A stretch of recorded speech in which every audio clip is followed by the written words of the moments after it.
Vamos lá. É isso aí. Começando mais uma live aqui no Arquivos do Futebol, nosso Arquivos FC, encontro de todas as terças e sextas-feiras, às 20 horas, e hoje temos o prazer inenarrável de trazer aqui um árbitro de futebol. É um sonho do pessoal do Arquivos do Futebol trazer um árbitro de futebol, porque a gente já trouxe um monte de jogador, um monte de boleiro. Se bem que o cara também é boleiro. Também é boleiro. Jogou bola. E era bom, viu? Era bom. Caiu na arbitragem meio que sem querer, ele vai explicar. Ô, Kleber, boa noite, Kleber, o Wellington Abad, que prazer imenso tê-lo conosco aqui nessa noite, juntamente com o Emerson Charles aqui em São Paulo, com o Manolinho Gonzalez lá em Barretos. Kleber, boa noite, que prazer imenso, um abraço. Boa noite a todos do Arquivo do Futebol, é um prazer grande para mim participar de uma live com vocês. Boa noite, Emerson, boa noite, Ale, boa noite, Manolinho. Acho que nós teremos algumas horas, alguns minutos aí para bater um papo bom, hein? E ficamos à disposição de vocês. Maravilha. Quero agradecer demais a sua gentileza em ter nos atendido nossa solicitação, porque realmente para a gente é uma novidade. A gente está meio aqui... mas o papo estava tão bom aqui no off que eu tenho certeza que nós vamos conseguir levar essa live numa boa aí, mesmo sendo um árbitro, né, cara? Porque nós somos torcedores, né, pessoal? O torcedor de futebol tem o árbitro como um inimigo. É nada, cara. É nada. O árbitro faz parte do espetáculo, é figura preponderante numa partida de futebol. E o Kleber Wellington Abad tem uma carreira muito bonita na arbitragem. É um cara que gosta de esporte, gosta de futebol, é um esportista, um cidadão, e a gente está muito feliz em recebê-lo. Emerson, boa noite. Como é que você está, meu amigo? Beleza? Boa noite, Ale. Boa noite, Manolinho. Uma honra receber o Kleber Abad aqui com a gente hoje, né? É como você falou, Alexandre, a gente recebeu alguns ex-jogadores aqui já para bater um papo, e árbitro é o primeiro, né? E a gente tá começando bem com o árbitro, né? O Kleber, que é um cara que teve uma carreira bastante reta, né? A gente, que eu me lembro, não lembro de polêmicas sobre o nome dele, e eu acho que... E aqui o papo já estava tão bom, né? Um papo de boleiro, e isso que é o importante, né? O cara que gosta de futebol, e acho que vai render umas histórias boas aqui hoje, viu? Com certeza. Mas tem uma polêmica. Depois eu vou meter o Kleber no fogo aí. Eu achei uma polêmica dele. Pensa que não? Depois eu vou perguntar para ele. Ele vai responder. Fala, Manolinho. Como é que você está, meu parceiro? Como é que está, Manolinho, aí em Barretos? Tudo bem? Tudo bem, graças a Deus, tudo em ordem. E realmente é um prazer participar da live com o Abad, né? Um árbitro que eu, aqui em Barretos, vi ele várias vezes apitar jogos do Barretos Esporte Clube, né, na divisão intermediária, que depois virou A2, né, e dava cada pau aqui, que Deus me livre, né, então, mas é o que você disse também, eu andei procurando, não tem polêmica muito com o Abad, não, eu acho que ele foi um desses, assim, que passou sem senões, né, mas vamos para não perder o fio da meada, então já vamos colocar o cara logo na polêmica, depois ele começa a falar as coisas boas. Entendeu? Eu vou colocar o cara na polêmica. Ô, Abad, me conta como é que foi aquele jogo lá. Depois nós vamos voltar lá no começo da sua carreira, mas para não perder o fio da meada, porque, um bom árbitro não pode não ter passado uma carreira inteira sem ter tido um jogo polêmico. Entendeu? Aquele jogo lá do Coritiba com o Ipatinga. Como é que foi aquilo lá, bicho? Como é que é? Mandou voltar pênalti? Que negócio foi aquele lá? O pessoal do Coxa disse que quer fazer um busto para você no Couto Pereira lá. Conta essa história pra gente, meu parceiro. Isso daí foi um lance no finalzinho do jogo, estava empatado. Eu abro na diagonal e o jogador do Curitiba faz o corte no jogador do Ipatinga, e o jogador do Ipatinga faz uma alavanca. E na minha visão, porque existem no futebol e televisão, se você pegar imagens laterais, de frente e por trás, você vai ter visões diferentes. Por isso que criam polêmicas nos momentos quando mostram imagens diferentes. E como eu tinha a visão de frente, eu consegui ver que o jogador de Ipatinga faz uma alavanca e ele impede que o jogador do Curitiba passe ali. E aí marca o pênalti. E quem foi bater foi o Anderson, aquele que jogava no São Caetano, inclusive. Anderson Lima. Isso, Anderson Lima. E cheio de moral para a torcida. Ele tomou distância e falou assim: bom, vai bater o pênalti. Só que na época, durante o jogo, o assistente é o responsável por analisar se há avanço ou não. Avanço, claro, que deve ser levantado. E o árbitro fica responsável em cuidar dos lances da bola e da invasão da área. Então, são divididas as tarefas. E quando o Anderson bateu, ele mandou lá na torcida, naquela torcida uniformizada que fica atrás do gol, cheio de bandeira. Assim, marquei pênalti no final, o Anderson mandou embora, o cara é cheio do capitão e tal. Aí agora pode acabar rapidamente. Quando eu vejo o assistente levantando, falei, pô, avançou. E pior que o avanço dele foi um avanço assim, no limite, foi um avanço. Foi um avanço. Mas o mínimo. O pior foi o seguinte, que nas outras cobranças, o avanço do goleiro foi maior. Então, ele foi avançando e o assistente foi levantando. Então, eu acho que foram 3 vezes que voltou, foi bater só na quarta que saiu o gol.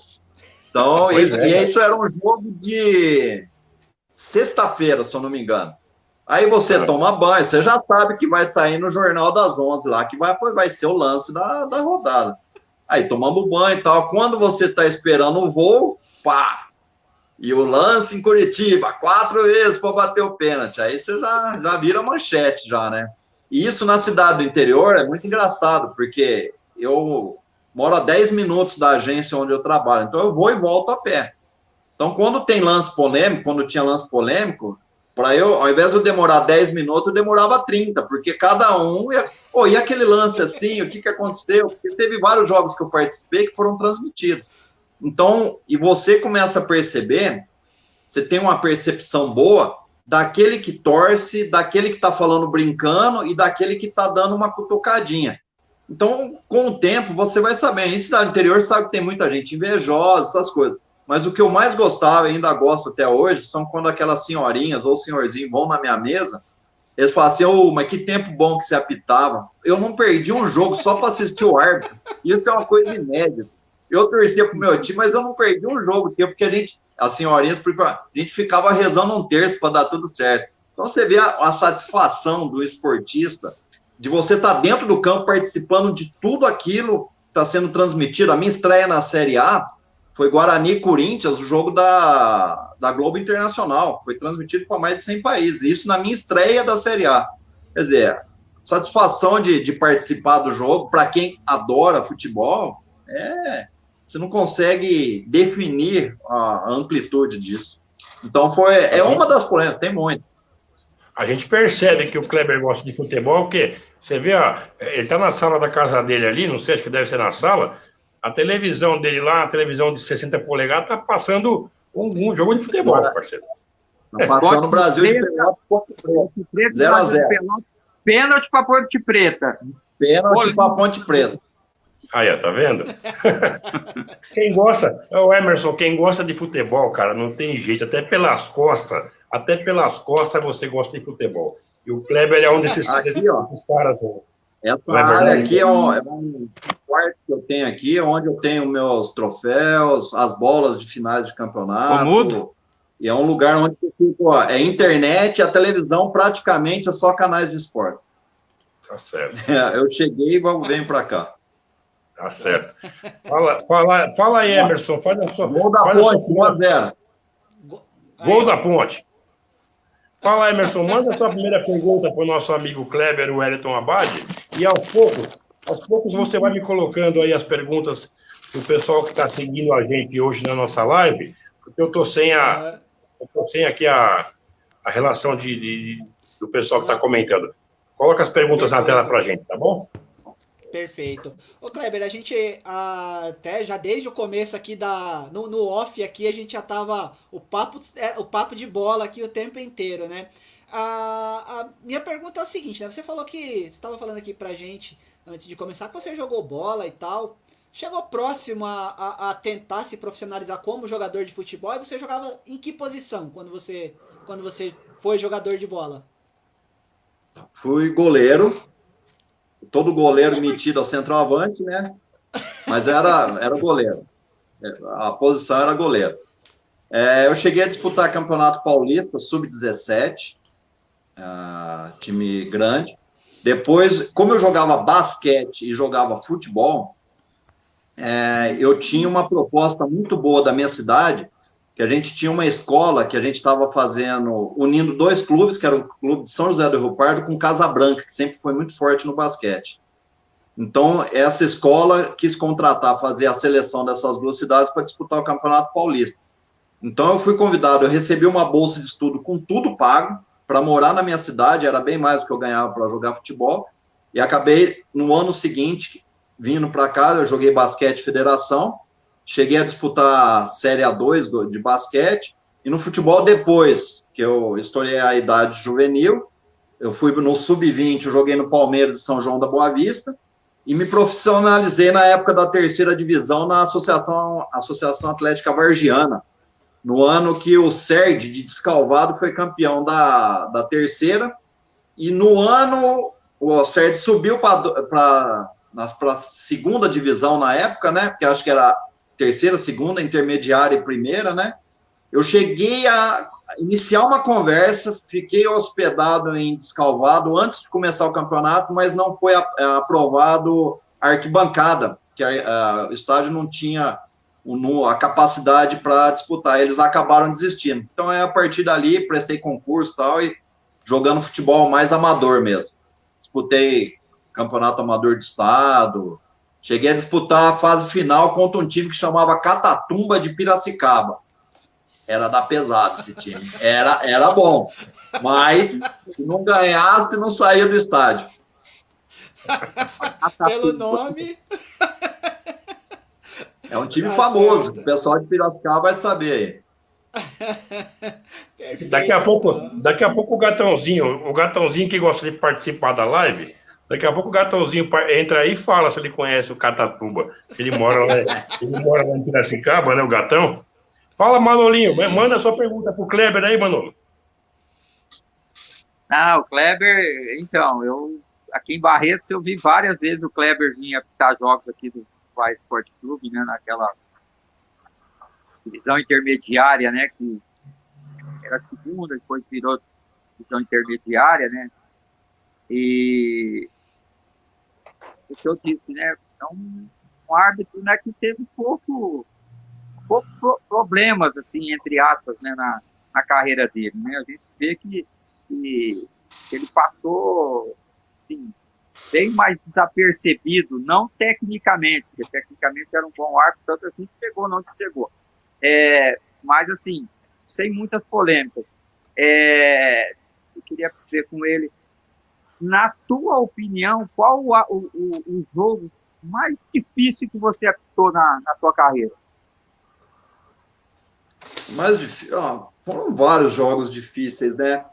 Sempre vão estar marcados esses que dão maior visibilidade. Mas eu vou falar de 2. Primeiro, eu fui o árbitro do jogo em que faleceu o Serginho. Então, do ponto de vista emocional, foi um dos jogos mais difíceis, porque você tinha que ter muita tranquilidade para a tomada de decisão, porque ali era um momento de tentar se salvar uma vida. Então, o que estava envolvido ali, se continua o jogo, não continua o jogo, o conhecimento do regulamento, porque uma tomada de decisão errada podia levar o campeonato para uma via judicial, acabar minha carreira, podia um monte de coisa. E você sabe que, apesar das vidas, quando a gente fala em diretoria, depois que passa o evento, eles se preocupam mais com eles. Então, eu tinha que tomar muito cuidado com isso. Nós tomamos todas as decisões corretas, infelizmente não conseguimos salvar a vida, o que era o mais importante, mas as decisões foram tomadas com a maior rapidez possível, e a partir desse jogo, passaram a existir vários protocolos que melhorou o futebol dali para frente do ponto de vista de saúde.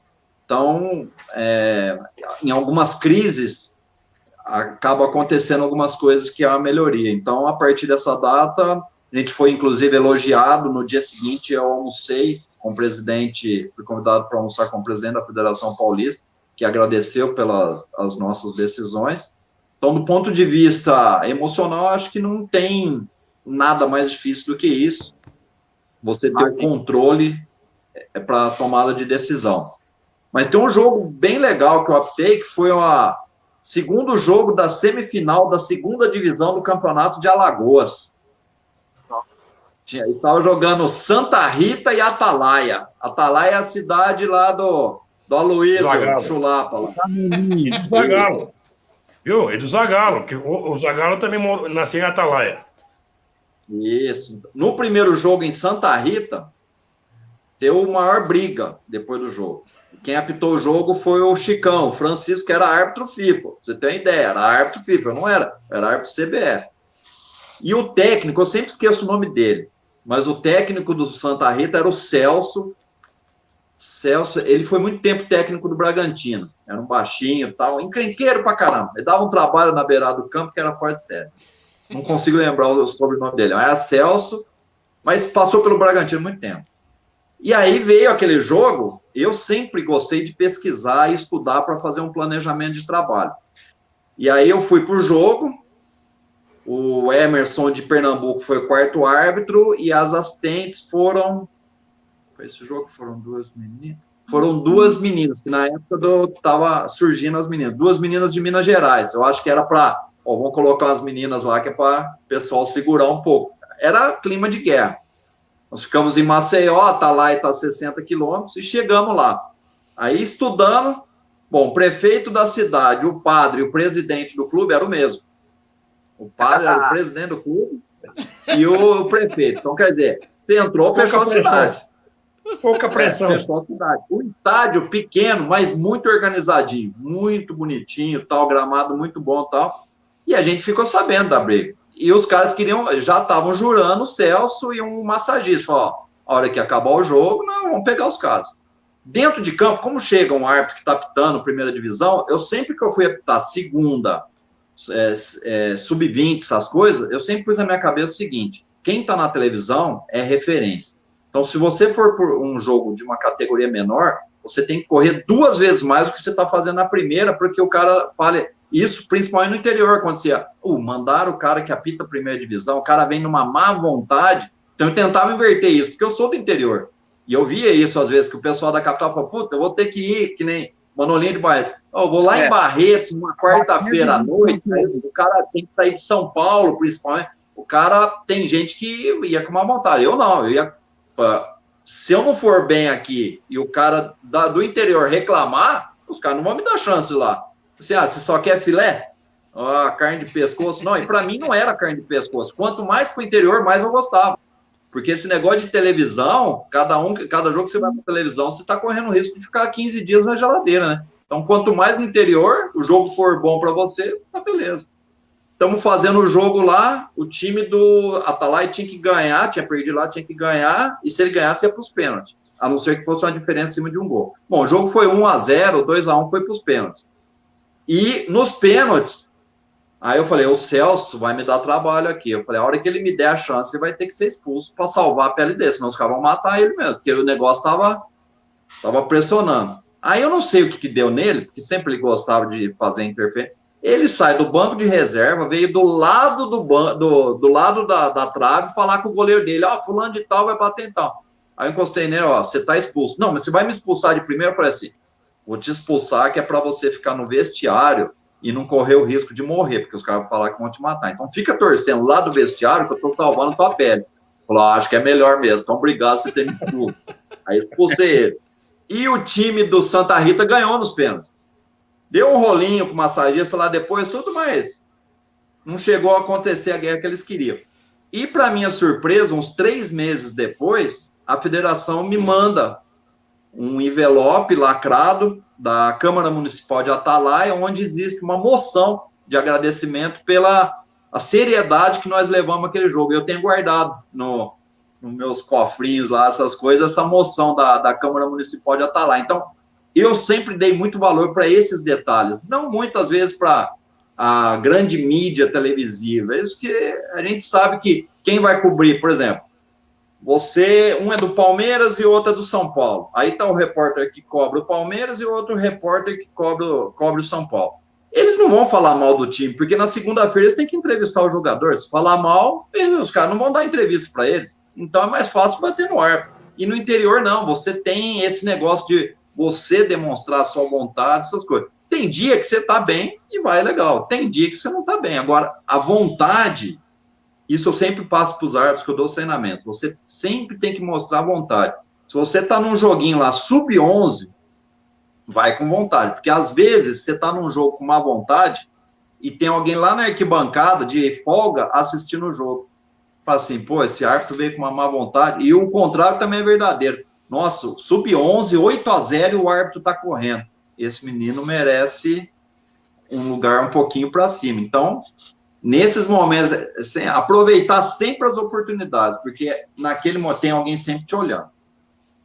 Então, os jogos, mas vários tiveram. Teve muito, né? Tá certo. É isso aí. Eu queria só fazer uma menção aqui a um amigo nosso. Ele não sei se ele está assistindo a live agora, que está trabalhando, mas ele já deixou uma pergunta aqui logo no começo do dia, para não esquecer. Até porque ele também trabalhou com a gente aqui no grupo, né? O Valber Carvalho. E ele também é árbitro. É árbitro e por isso que ele deixou a pergunta aqui. O Valber, vou fazer a sua pergunta, tá? Pro Kleber. Primeiro que ele te elogia, viu, Kleber, dizendo que você é um excelente árbitro.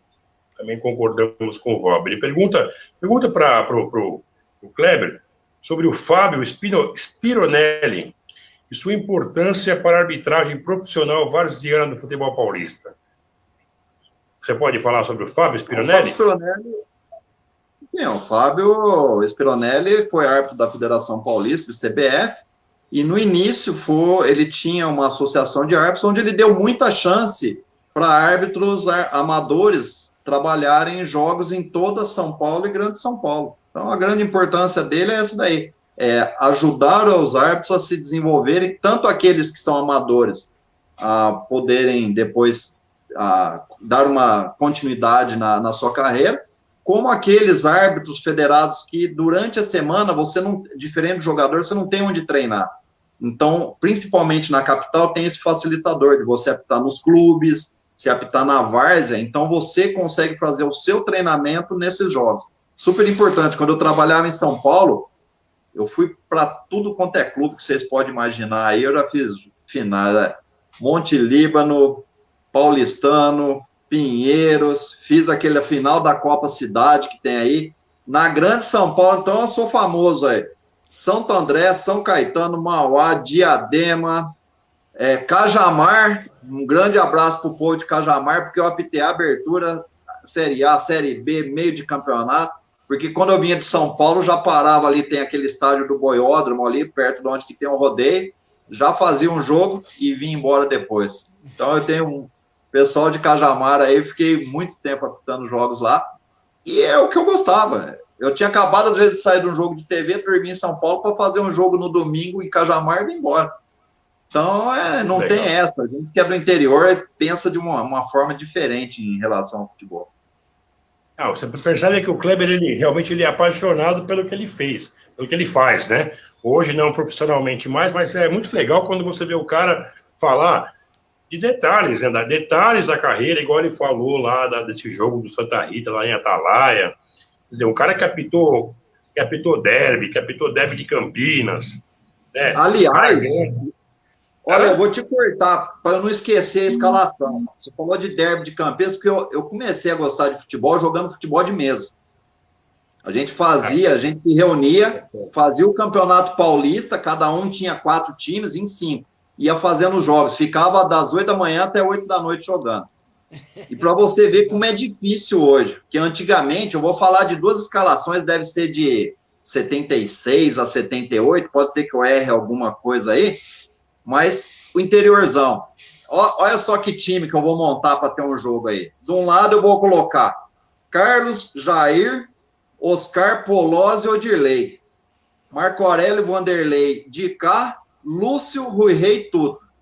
Aí do outro lado, posso até apitar esse jogo, porque tem um monte de cara que joga, então fica fácil. Pode ser que eu erre um, hein? Vamos ver.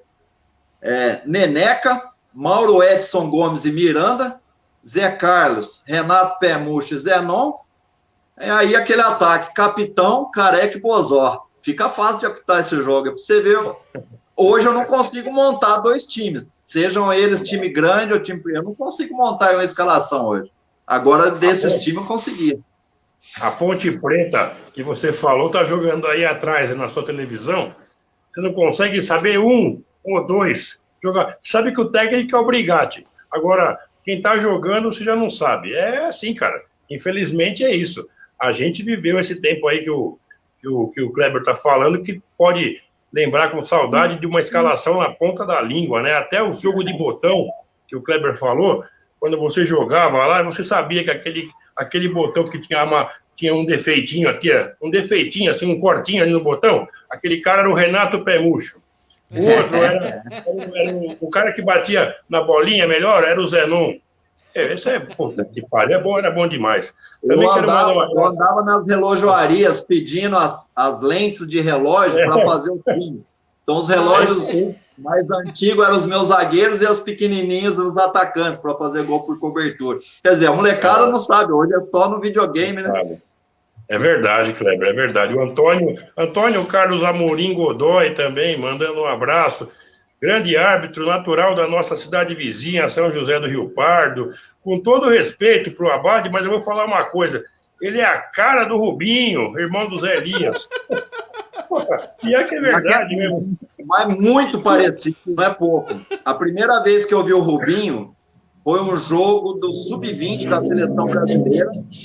E por incrível que pareça, eu jogar no gol ele também. Quando ele faz uma defesa, a minha esposa até falou assim, bem, olha que coisa estranha. Ele defendendo de lado, assim, como que eu tô jogando, não é possível, sou eu idêntico. E eu sempre brincava com o Rubinho e falava com o Zé Elias. Falava, Zé Elias, o Rubinho não parece nada com você, não. Meu pai é da Moca, hein? E ele é da Moca também. Não, mas é muito parecido mesmo, cara. Muito parecido. Também abraço aqui. Tá certo. Também abraço aqui do nosso companheiro de sempre, que hoje está na sua folga, o Carlos Alberto Espina. Esse Espina tem história na várzea, esse jogou muita bola também. Hoje ele deve estar trabalhando em alguma transmissão esportiva aí. Um abraço, Espina. Sérgio Gonçalves, também da Cidade Dutra. Abração a todos. Acredito que os árbitros têm mais histórias e histórias com ele. E ex-jogadores. Vamos tentar puxar alguma coisa aqui do Abade, aqui. Vamos ver se ele consegue falar. Pergunte para ele. Vou fazer uma pergunta já então para o Abade. Tomando só um tempinho aqui do Emerson do Manolinho, mas eu já vou só destrinchar aqui os companheiros que estão seguindo a gente. O Sérgio pergunta pro Abade qual para ele o jogador mais chato.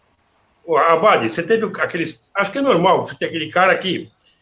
Até porque a sua carreira foi uma carreira longa e você enfrentou, você esteve com esse cara presente em campo mais de uma vez. Quem foi o cara mais chato, aquele cara aqui?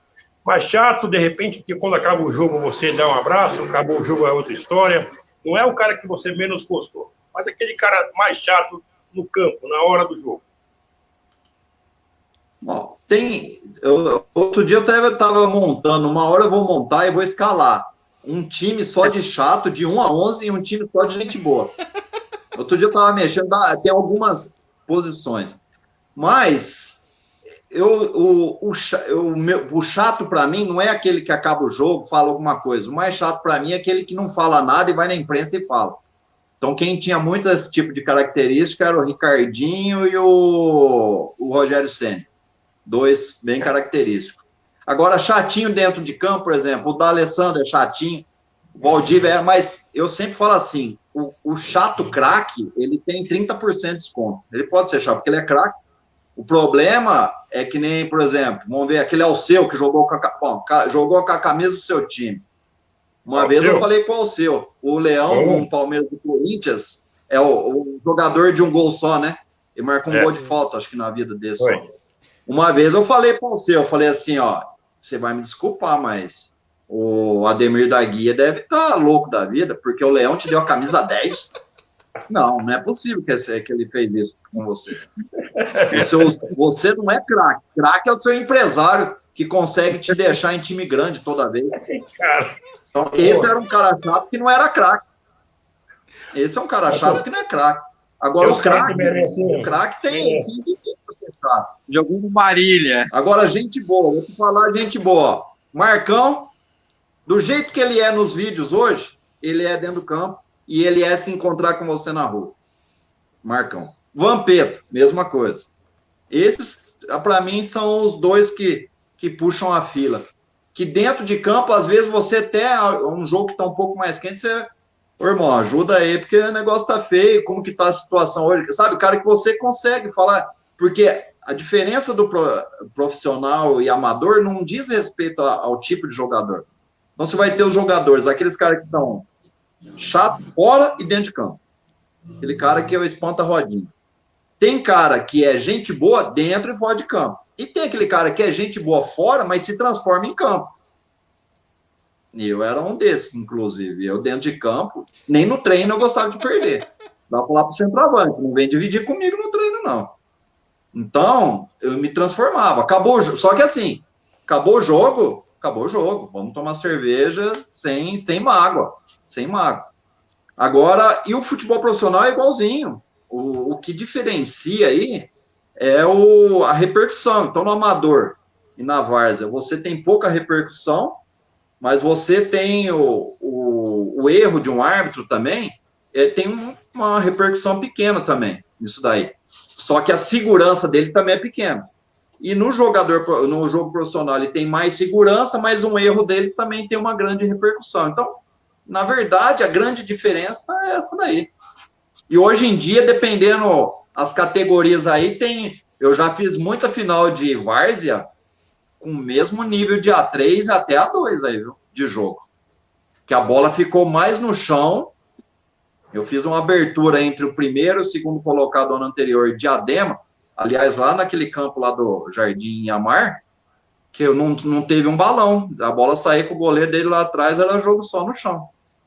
Lá no campo do Água Santa, né? No campo do Água Santa? Água Santa, isso. Logo que não... Diz que lá, né, Abade? O Abade, diz que lá o negócio é meio pesado, né? O negócio lá é... Tem os irmãos lá, né? Não sei se é verdade. Assim, eu não gosto muito de falar nisso, não, mas... diz que o clima lá não é muito fácil, não, né? Foi tranquilo, só que eu fiquei receoso porque ele fica bem no alto. E aí começaram a soltar muito foguete, eu falei, pô, vai que os caras acham que tá tendo invasão aqui, começa a meter bala. Porque as ruas vão ficando meio estreitas, vai ficar meio sinistro. Não, eu conheço, assim, eu conheço ali, o bicho pega mesmo. Porque os vestiários estão atrás do gol, entrou, trancou ali, meu filho. Olha, eu não sei, cara. Você solta os leões. Dos estados que eu conheço aqui em São Paulo, na Grande São Paulo, esse do Água Santa, ele é esquisito mesmo. Se você pegar o começo do jogo, que a transmissão mostra ali os arredores, você já vê que o negócio não é muito fácil, não, para o cara que vai apitar um jogo lá. Um abraço, dona Dolores. Eu tô com a minha voz muito ruim, peço perdão aí, porque eu gritei muito no sábado. Sábado eu tive um problema, gritei demais. Né, Manolinho? Minha voz até hoje. No sábado, cara. Sábado à noite. Você que tinha trabalhado na feira. Não, sábado à noite. Tinha um problema aqui. A minha voz acabou. Vai dar quarta-feira, não voltou até agora. E a dona Dolores, também a nossa amiga de sempre, está mandando um abraço aqui pro Kleber. O Clairton, lá de Cachoeira, Itapemirim, também mandando um abraço. O nosso amigo Neymar Marcucci, lá de Santo André, torcedor do Ramalhão, mandando um abraço. Só vou emendar a pergunta do Neymar e vou passar a bola para o Emerson depois. O Neymar pergunta aqui pro Kleber, se por acaso, Kleber, você já saiu do Camburão, do estádio? Com certeza. O árbitro que apitou a primeira divisão saiu do Camburão é mentiroso. Saí e muitas vezes o que acontece? Tendo em vista o meu trabalho, e eu teve uma época que eu fui um regional na área de segurança, de gestão de contrato da Caixa. Então a gente tinha muita amizade e às vezes eu estava até a serviço na cidade, fazendo algumas investigações até determinado horário antes Muitas vezes, como tinha viatura que ia para a rodoviária ou ia para o aeroporto, sem ter vergonha alguma, falou, ó, até sair tudo esse transporte, me dá uma carona para o aeroporto aí com meu avião, não vou perder avião, não. Então, e eu tinha muita amizade com esse pessoal da área de segurança e tal. Mas já saí por precaução também, por prevenção. Por exemplo, ó, você vai apitar um clássico do interior. Para que você vai deixar o teu carro perto da torcida? Porque muitas pessoas são covardes. O cara não vai ter coragem de fazer nada com você, mas vai lá dar um pontapé na porta, risca o seu carro. E aí, são coisas que me machucam mais do que se o cara vier falar alguma coisa no mano a mano, entendeu? Então, por prevenção, muitas vezes eu deixava o carro fora das redondezas do estádio e já até combinava às vezes. O meu sonho, e isso eu cansei de colocar em relatório da federação nas pré-temporadas, é que quando você tem um jogo, e isso aconteceu só uma vez, num jogo que a gente estava, foi em Campina Grande pela Copa do Brasil. Mas como era um amigo meu que estava na escolta também, aí ele teve a escolta do Flamengo, a escolta do Botafogo da Paraíba e uma escolta para o árbitro. Porque hoje você pega, vai ter um clássico no Morumbi. Aí os árbitros se reúnem na Federação Paulista e o táxi que leva para o Morumbi sai da Federação Paulista. Só que dependendo da hora que você sai, você fica no trânsito parado no meio de todo mundo. E quem que às 7 horas da noite não põe estádio vai estar de terno e gravata? A não ser os pastores que vão lá para aquela região, só o árbitro. Então o cara para o trânsito, lá perto do hospital, na subida, lá para o trânsito, o cara olha, pode acontecer alguma coisa. E até para rapidez, o que sempre eu falava, se você colocar, no árbitro é muito mais rápido, coloca 2 batedores ali na Federação Paulista, em 15, 20 minutos você está dentro do Morumbi, você liberou os 2 batedores que estão indo do centro, que vão trabalhar lá no Morumbi, você libera os 2 sem problema algum. Então, isso várias vezes eu escrevi, mas raras vezes aconteceram. Maravilha. O último abraço aqui, antes de passar para o Emerson, quem está mandando um abraço para o Kleber é o nosso amigo Valtinho. Walter Luca Lateri, ponteiro direito do Tricorumbi, lá nos anos 70, finalzinho dos anos 70, começo dos anos 80. Sim. Está ouvindo? Não. É um probleminha, então. Probleminha lá com o Abade. Peraí, Abade, calma, nós vamos resolver. É melhor fechar lá e entrar de novo. Fecha e entra de novo. Isso. É isso aí, pessoal. O Abade vai voltar com a gente daqui a pouco, né, Manolo? Enquanto isso, eu queria só dar um salve aí. Peraí que eu já vou passar a bola para vocês. Eu estou prometendo passar a bola e não passo. Estou igual a Mirandinha hoje. Pessoal, quem está acompanhando a nossa live aí, quiser entrar em contato com a gente para adquirir uma camiseta do Arquivos do Futebol, por gentileza, entre em contato através do WhatsApp 11 98546 9636. Repetindo, 11 98546 9636. Reserve a sua camiseta do Arquivos do Futebol. O Manolinho Gonzalez está providenciando, está saindo do forno e chegando aí para a gente poder distribuir para os amigos que querem comprar a sua camiseta. O valor é cinquentinha e a despesa do correio, beleza? Também quero falar dos nossos patrocinadores, Emerson. Você pode colocar os nossos patrocinadores aí? O Abade já está voltando? Enquanto o Abade está voltando, você colocando lá? Maravilha. Emerson, quero falar do JM Supermercado. O JM Supermercado, do meu amigo Manolinho Gonzalez, vende muito, porque tem qualidade, preço bom, é qualidade na mesa do povo de Barretos. Na rua 36, esquina com a Avenida 13, número 1004, lá na Vila Rios, em Barretos. Rua 36, esquina com a Avenida 13, número 1004, na Vila Rios, em Barretos. O JM Supermercado, a qualidade na mesa do povo de Barretos. Fala com o Manolinho Gonzalez lá, que você vai ter um atendimento nota 10, classe A. O Abade, está de volta aí? Está escutando a gente agora, meu querido?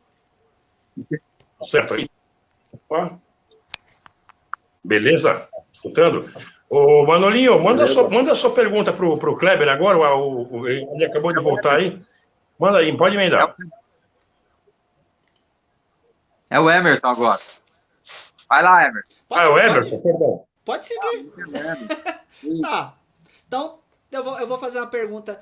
Ô Kleber, é assim, a gente sabe, né, que o árbitro normalmente ele é o alvo de toda a crítica, enfim, é o alvo da torcida, né? Só que muita gente não se apega ao detalhe de que hoje, principalmente no futebol de hoje, a correria é muito maior, a preparação física do jogador de futebol hoje é uma coisa espantosa e que o árbitro de futebol ele não tem a mesma condição de se preparar, né? Por exemplo, você é um caso em específico, né? Você tem o seu trabalho fora do futebol, né?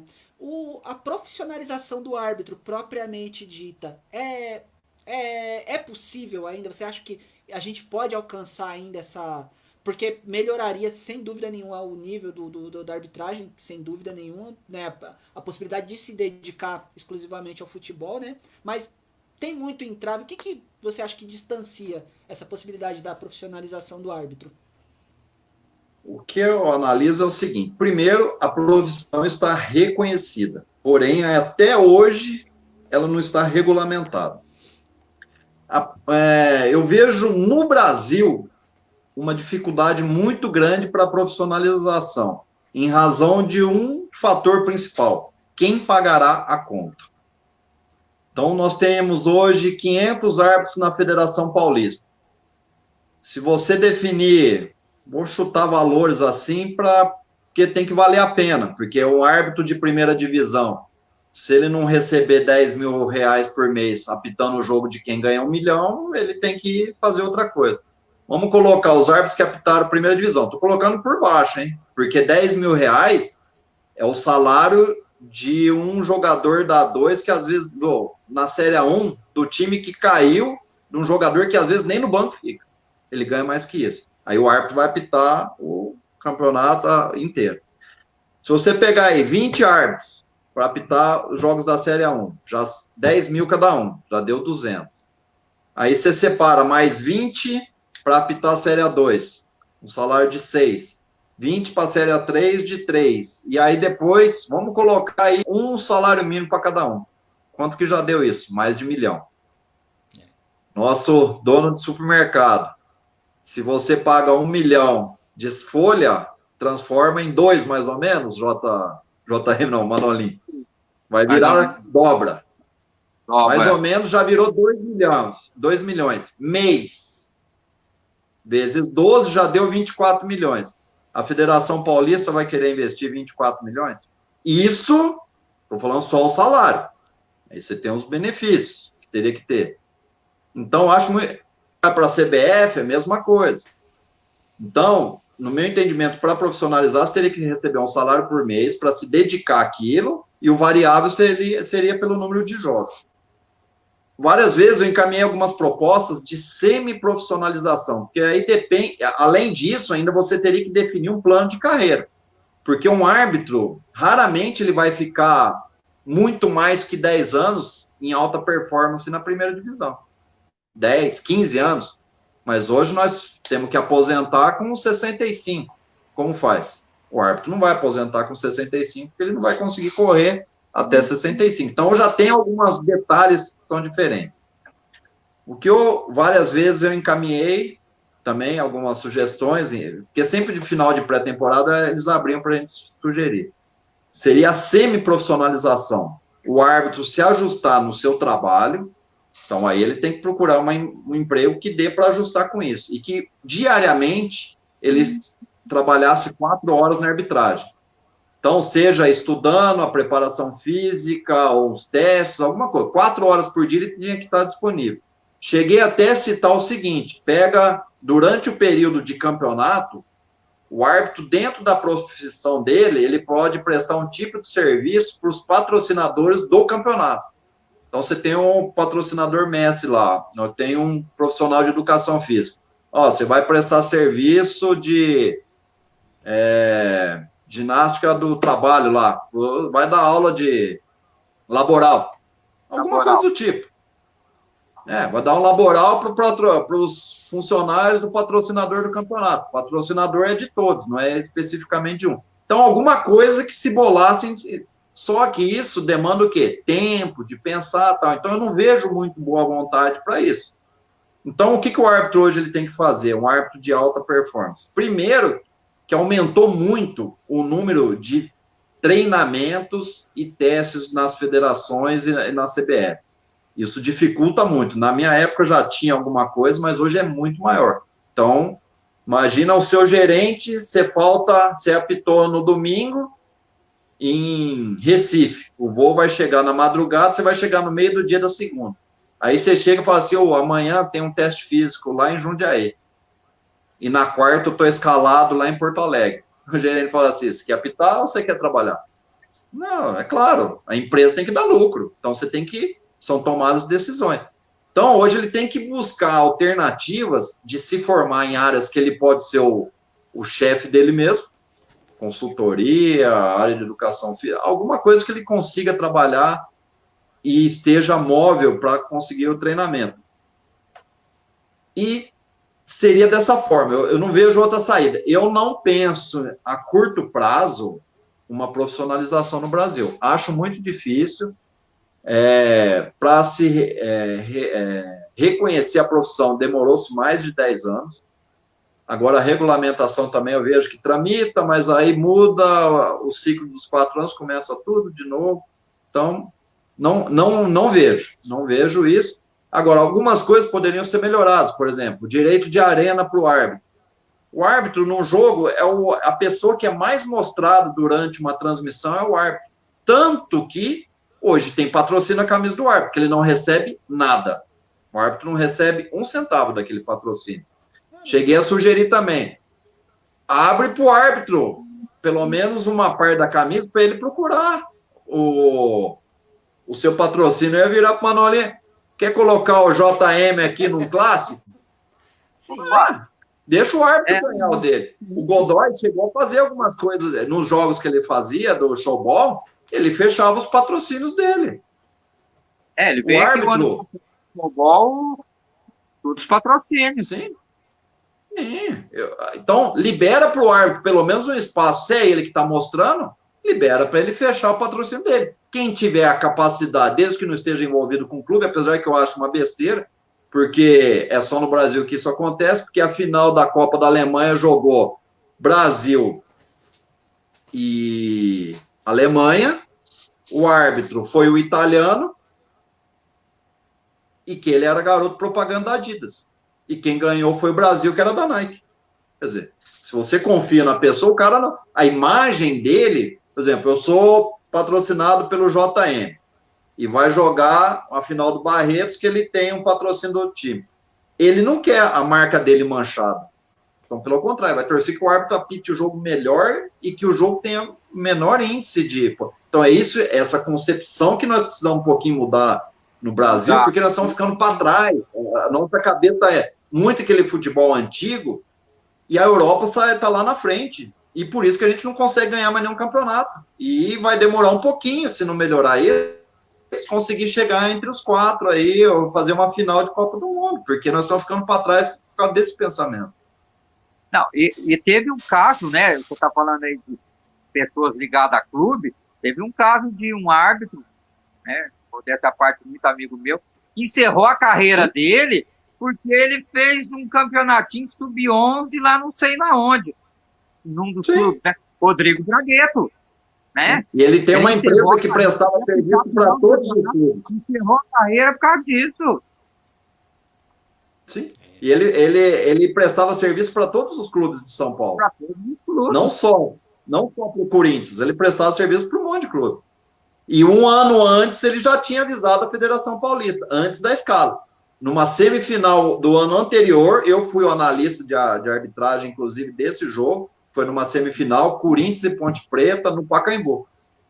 Ele já prestava serviço. Então, ele avisou a federação sabia, não podia falar que era desconhecimento. Agora, você precisa prestar serviço. Agora, ou você confia na pessoa ou não confia. Porque se você não puder, se é só do árbitro que se desconfia, no meio do futebol, um monte de gente pode dar problema. Um goleiro pode deixar a bola passar, um zagueiro pode fazer um pênalti ridículo, um técnico pode fazer várias substituições erradas. Quer dizer, se for para desconfiar, dá para desconfiar de um monte de gente. Então, eu acho que isso nós precisamos um pouco avançar o Brasil. O Brasil tá quarto, quinto mundo nisso. E eu acho que a gente fica para trás. Num país que tem que ser considerado o país do futebol, eu acho que isso é um retrocesso. Por exemplo, eu tinha uma parceria com a Diadora. Tive por muito tempo. Nada de dinheiro. Mas era material, porque eu tinha que bancar, o árbitro ele banca o seu nutricionista, ele banca o seu cardiologista, todo o seu treinamento, todo o material esportivo. Quando ele não está apitando, ele não recebe, só recebe por escala. E aí, num determinado período, o Anselmo da Costa tinha um conhecido que ele era revendedor da Diadora. Ele falou assim, ó, todos os jogadores usam chuteira, por que o árbitro não pode usar chuteira? Que a gente mostrar a marca e tal. Não, porque a gente não pode fechar contrato. Mas a gente não fecha contrato, a gente dá material para vocês, não precisam de tênis para treinar, não precisam de short, camiseta. Vocês precisam disso daí, não precisam de chuteira, porque vocês têm que comprar chuteira. Porque na época os patrocinadores, e é outra coisa que sempre eu citava para eles, o patrocinador, pensa que você tem jogo da Federação Paulista, todas as séries. Se você der a melhor chuteira que você tem, todo mundo vai usar. Então, Rede Vida, todos os canais de TV vão estar mostrando o seu. Agora, você me dá uma chuteira, aquela com um papelão na palmilha, aquela mais vagabunda de papelão na palmilha, e eu vou ter que gastar depois 20 sessões de fisioterapia do meu bolso. A primeira chuteira que eu optei, porque antes não podia usar outra, eu acabei o campeonato, precisei fazer 20 sessões de fisioterapia, e era o problema do calçado. Aí, a partir daí, eu falei, eu comprei algumas e tal, e aí, quando surgiu essa oportunidade, ele falou, você usa? Eu falei, claro que eu uso. A qualidade é boa? Não, é uma chuteira de couro de canguru. Será que é boa? Custava R$600 na época. Eu falei, mas manda aqui que eu vou usar já. E eu quero ver alguém contestar. Aí, eu peguei, aí ele mandou um society e a chuteira, eu usei. A partir dali, eles perguntaram, ó, vocês continuarem usando, o que a gente pode fechar? A cada 3, 4 meses, a gente manda uma bolsa relaciona o que vocês precisam de material. Aí, coloquei tênis. Eu não quero aquele tênis para eu treinar, eu quero tênis importado, do bom. Não quero aquele que é na loja lá, aquele promoção lá de R$50, R$60, senão vai acontecer a mesma coisa.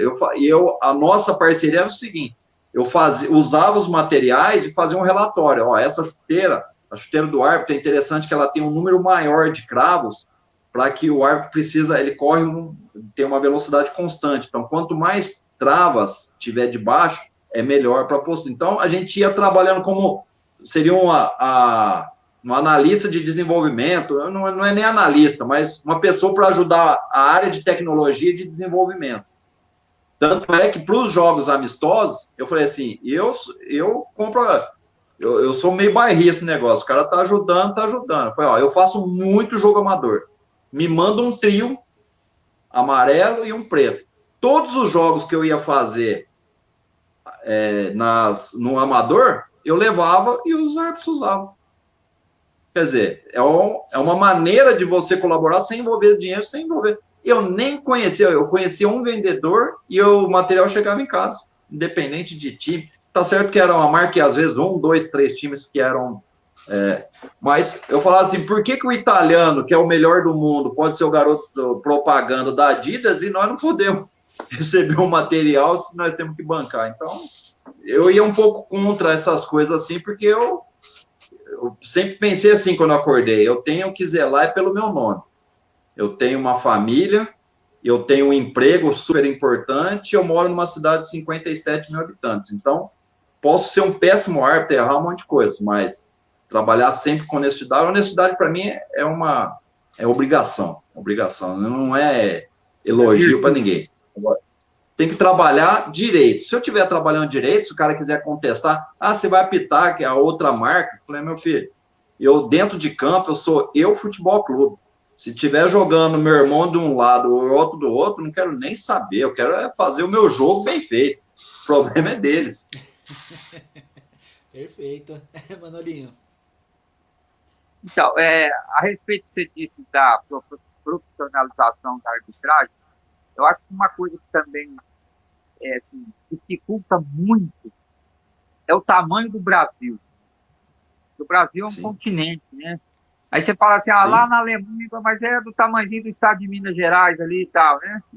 Então é complicado. Aí você vê, mas por que a Federação Paulista, que é a federação mais rica do Brasil, não profissionaliza? Individualmente, até eu acho que teria condição da Federação Paulista profissionalizar. Mas o Brasil inteiro é difícil. Como é que você vai profissionalizar lá no Pará? É complicado, né? Então, eu acho que é uma outra coisa que prejudique muito essa coisa da profissionalização e uma série de outras coisas que eu acho que o tamanho do Brasil acaba prejudicando, né? Eu também concordo. Para você ter uma ideia, a Federação Paulista puxa a fila em muitas coisas. Às vezes ela faz as coisas até primeiro que a CBF, é como se fosse um teste. Se der certo na Federação Paulista, nós implementamos aqui. Para você ter uma ideia, já faz há um bom tempo que em São Paulo, desde quando saiu a lei do Código de Defesa do Consumidor, né? Você vai para o estádio, já é feito todo o pagamento, é feito na sua conta na sexta-feira à noite, um jogo que você vai fazer no domingo. E detalhe, já é feito toda a tributação também. Então, você apitou um jogo, ele classifica lá no imposto de renda. Conforme você vai apitando um número maior de jogos, você vai mudando a alíquota, ele já vai descontando nos próximos. Então, e chega no final do ano, você recebe o seu informativo de imposto de renda, é só lançar no seu imposto de renda, tá certinho. Agora, eu ouço aqui, porque eu acompanho as outras federações, tem árbitros de federações menores do Brasil que não receberam a taxa de arbitragem de 2018. Nossa. Como que nós vamos falar em profissionalização? E não é a taxa de São Paulo, não. A taxa que eles recebem, eu sei porque eu vi os valores, é taxa de amador aí de Barreto. Então, sem receberam agora na pandemia, receberam o finalzinho de 2018, uma parte de 2019. E apitaram o campeonato, de graça. Então, como que não vamos falar em profissional? E outra coisa, se os clubes não conseguem manter salário em dia, se fosse seguir a risco o regulamento do campeonato, porque é só um jogador denunciar no tribunal, quantas equipes que nós teríamos rebaixado? Não vou nem a outras federações, vamos em São Paulo, ver quais são os clubes de todas as divisões que mantêm salário em dia. E é a maior do estado, né? O país, é o que você falou. Tudo. Você imagina lá, por esse Brasil afora. Então, e é o que você falou. Isso nós estamos falando aqui. Imagina o tamanho do Brasil é uma coisa absurda. Se você pegar, você consegue rodar 10 países aí na Europa, você roda 30 dias conhecendo 2 dias em cada das principais cidades aí. Aqui no Brasil, em 30 dias, você não roda ele inteiro, não. Meu pai é falecido, pai que morreu agora faz um ano e pouquinho, espanhol, né? Veio da Espanha para cá. Ele falava assim, a Espanha é menor do que Minas Gerais. E a Espanha é menor do que o estado de Minas Gerais. Agora você vê, que é um país menor do que um estado. Verdade. É verdade, pessoal. Tem razão. Manolinho falou, tocou no ponto certo, né? O Brasil é um país continental, e aí as dificuldades para a profissionalização da arbitragem se tornam muito complicadas, porque o Kleber já passou aí o parecer dele, que eu acho que vai demorar muito, né?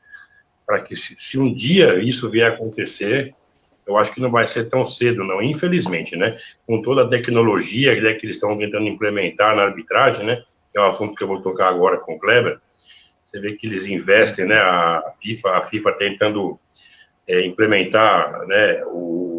Tentando, né? Porque eu acho que ainda mesmo, não só no Brasil, a gente acompanha aí os campeonatos europeus como a Premier League, que é, na minha opinião, o maior campeonato, o maior nível técnico que se disputa hoje no mundo, o campeonato espanhol, o alemão, e aqui no Brasil também a dificuldade até de ainda o VAR, ainda até a credibilidade e tudo. Ou seja, eles tentam trazer a tecnologia, mas não olham para a pessoa, né, para o ser humano, que é o árbitro de futebol. A gente tem que levar isso em consideração, porque eu mesmo, aqui na minha rede social a gente brinca bastante, né? Porque lá aqui no Arquivos do Futebol a gente procura fazer uma resenha equilibrada, sem muita paixão. Mas na rede social cada um tem uma personalidade. Eu sou um cara da zoeira. Eu gosto de brincar. E a gente brinca, né? Fala, porra, esse Rafael Claus, caraca, né, velho? O que esse cara aprontou, né, meu? Naquele jogo do VAR, isso, aquilo, outro. Mas tudo isso fica no âmbito da brincadeira. Você não pode jamais chegar e acusar o cara, né, de ser um cara premeditado, um cara mau caráter, porque é o que o Kleber acabou de falar. A carreira do árbitro é muito movida pela paixão que ele tem pelo que ele faz. Porque o respaldo é muito pouco, gente. É muito pouco respaldo, e a gente já está em 2020, e a gente fala de VAR, fala de um monte de coisa, e você não vê a profissionalização da arbitragem aqui no Brasil, e você vê que isso está a perder de vista. Mas tudo bem. Ô Kleber, eu quero te fazer uma pergunta sobre Você não apitou na era do VAR, né? O que você acha dessa ferramenta do VAR? Você acha que se fosse na tua época, você teria tido proveito em algumas situações difíceis? Você acha que ela veio para acrescentar? Você acha que nós estamos preparados para aqui, a nível, vamos dizer então, a nível Brasil? Estamos preparados para ter essa ferramenta como um auxílio efetivo à arbitragem, à lisura do espetáculo, à correção de um erro humano, enfim, o que você acha do VAR? Bom, primeiro que eu sou totalmente favorável a todas as tecnologias que vêm para ajudar a arbitragem, porque o objetivo de um árbitro, quando ele entra em campo, nosso objetivo que é legitimar o resultado de uma partida. Então, quando você fala em legitimar o resultado da partida, se você tiver ferramentas que te ajudem a tomar a decisão para que aquele resultado seja o mais correto possível, sou totalmente favorável. É claro que toda implementação de ferramentas, nós temos que dar um prazo, que é o período de transição, e sempre está ajustando. Então, o que eu gosto do VAR e o que eu não gosto do VAR atual. Porque muita gente que analisa o VAR nunca jogou bola. Esse que é o grande problema que nós estamos tendo no VAR. Então, por exemplo, para impedimento e gol não gol, perfeito. Não tem ferramenta melhor, porque o cara... E aqui nós estamos trabalhando com uma ferramenta um pouquinho pior do que da Europa, porque o da Europa já está em 3D. Aqui nós temos que passar a reguinha ali para definir as linhas. Em relação a isso, não se discute. Foi gol, e um facilitador, porque tanto essa ferramenta como aquela que você tem os sensores e que sai no árbitro, sai no relógio do árbitro que foi gol, a hora que o cara vai reclamar com você, você fala assim, ó, tá pitando que foi gol, será que o sensor não tá enxergando bem? Não sou eu. Então, quer dizer, você tira aquela carga de tomada de decisão por um ângulo de visão que você tem, que às vezes não é o melhor, e você mostra para a tecnologia, ó, é a tecnologia que tá falando, não tem o que discutir, vamos para frente. O que eu não gosto ainda são interferências interpretativas de lances dentro da área. Porque o que acontece? Existem algumas coisas da biomecânica que são inerentes ao jogo. Então, por exemplo, se você sobe de cabeça numa bola, você já está no alto, e alguém rela nas suas costas, que seja um simples toque, qual que é a reação? A reação, você sai aquilo que a gente chama no interior, que sai catando cavaco, né? Aquilo não tem como você simular. Não tem como você simular aquele... É um movimento natural que a pessoa faz. Então, se o cara sai, ele foi tocado. E o VAR, às vezes, ele não consegue ter, pelos pixels que tem nas linhas que tem de transmissão aí, não consegue ter essa qualidade na imagem para essa definição. Outra coisa, a câmera lenta. Se a gente for apitar futebol com a câmera lenta, o jogo vai ser o mais chato possível. Porque você tem 3 imagens, que eu costumo dizer, 4 até, aliás. A imagem de dentro do campo é uma coisa, se você for para a arquibancada é outra, na televisão é outra e na câmera lenta são outras. São 4 imagens totalmente diferentes. Se você assistir o jogo nessas 4 imagens, vai falar assim, não é possível. Eu estava lá dentro, não foi isso que está mostrando a TV. Porque a TV normal, ela já é muito, mas muito mais lenta do que a realidade. Esse que é o problema. Então, quando eu faço de pênalti, por exemplo, que eu faço, eu puxo a camisa assim, aquele simples toquezinho assim, ó, pá, que você nem percebe. Na televisão, você vai enxergar o quê? Puxão da camisa. O cara fala, pênalti claro. Só que você tem que analisar o quê? A reação desse jogador.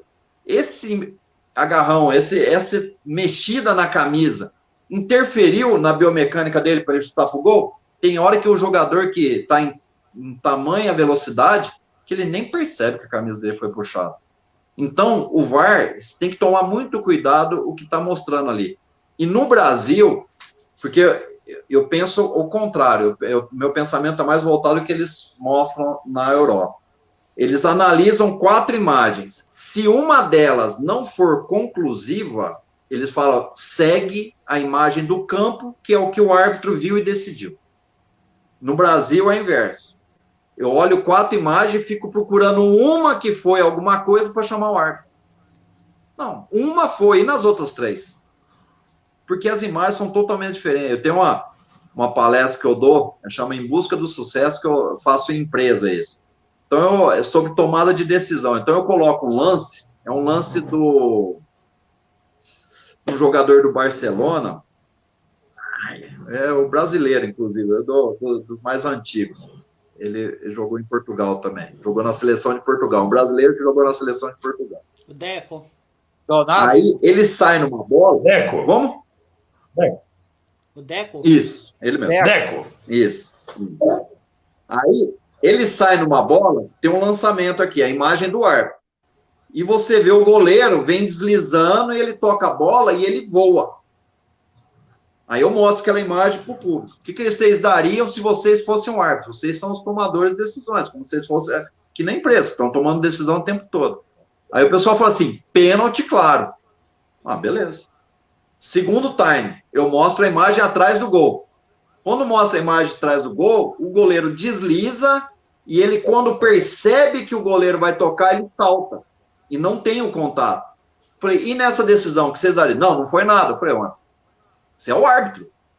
O árbitro vai tomar a decisão e não dá para voltar atrás, a não ser que ele tenha uma informação. Foi pênalti ou não foi pênalti? E aí? Então, o que você tem que analisar isso é até para a empresa o que eu falo, para você tomar uma decisão como um gestor que está na sua frente, o que você tem que fazer? Levantar e mudar e ir do lado da pessoa que você está conversando para você analisar se a imagem que você está vendo é a mesma que ele. Porque você vai estar falando aqui, ó, que tem uma marca amarela, e eu vou jurar por Deus, com certeza, assim, não tem nenhuma marca de laranja aqui, é tudo branco para mim.